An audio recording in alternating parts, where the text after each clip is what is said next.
Selamat pagi Bu, perkenalkan nama saya Marsianus Gampu. Saya dari program studi sosial ekonomi pertanian kelas 2020E. Pertama, saya ingin menjelaskan tentang definisi, tujuan, dan hakikat konsep dasar perlindungan tanaman.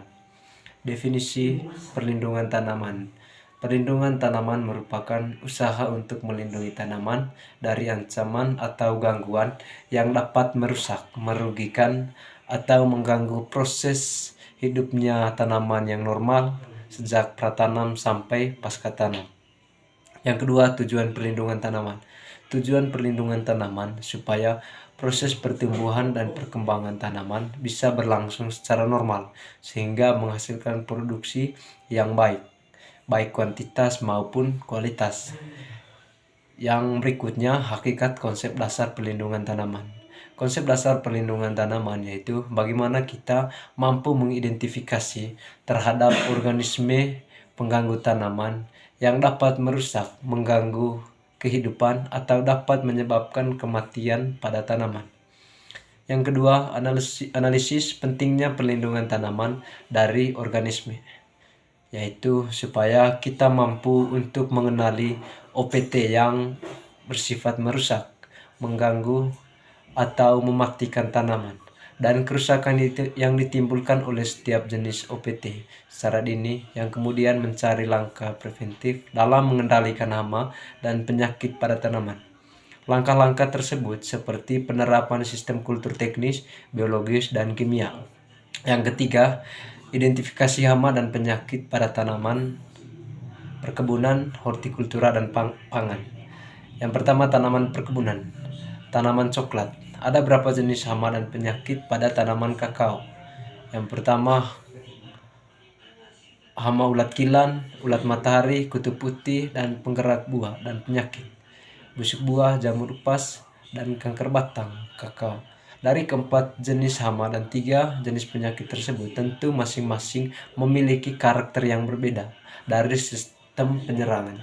Ada yang menyerang daun batang, buah, dan biji. Kemudian ketika ada masalah yang terjadi pada tanaman kakao, maka harus ada upaya pengendalian supaya tingkat kerugian yang dialami sangat kecil.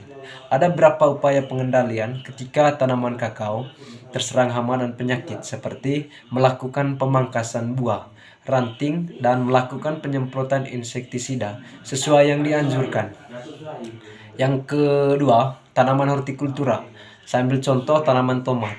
Untuk tanaman tomat, ada beberapa jenis hama dan penyakit yang menyerang tanaman tersebut, seperti hama kutu kebul, lalat buah, kutu daun, ulat buah, ulat tanah, dan penyakitnya yaitu layu fusarium, bercak daun, layu bakteri. Dari 5 jenis hama dan 3 jenis penyakit ini tentu memiliki pengaruh yang sangat besar, terlebih khusus untuk melakukan serangan pada tanaman tomat, seperti buah, batang, daun, dan akar. Ketika tanaman tomat sudah terkena hama dan penyakit, maka besar kemungkinan dapat menurunkan hasil dan bahkan bisa terjadi gagal panen. Untuk menghindari terjadi masalah tersebut, ketika tanaman tomat sudah terserang penyakit, harus melakukan langkah pengendalian seperti sanitasi lahan, mekanik, dan kimia. Yang ketiga, tanaman pangan. Saya ambil contoh tanaman jagung. Ada beberapa tipe hama dan penyakit pada tanaman jagung yang dapat menghambat proses pertumbuhan dan perkembangan jagung, seperti hama Oestrinia, Furnacalis, Phalaenopsis nigricollis, Agriotis iblison, dan hama putih palsu, dan penyakit seperti bula dan hawar daun. Dari beberapa tipe hama dan penyakit pada jagung tentu memiliki serangan yang berbeda. Ada yang ke daun, batang, dan buah. Ketika tanaman jagung sudah mulai tanda-tanda terkena hama dan penyakit, maka harus segera diatasi, seperti pengolahan lahan yang baik, kemudian tindakan kultur teknis dan kimia. Nomor 4, gejala yang ditimbulkan akibat serangan dari salah satu hama atau penyakit tanaman. Gejala yang ditimbulkan adalah warna daun tidak normal, daun bercak-bercak atau berlubang, tanaman layu, tanaman kerdil, busuk, daun bunga, buah, atau tangkainya meluruh dan mengeluarkan lendir. Sekian dan terima kasih.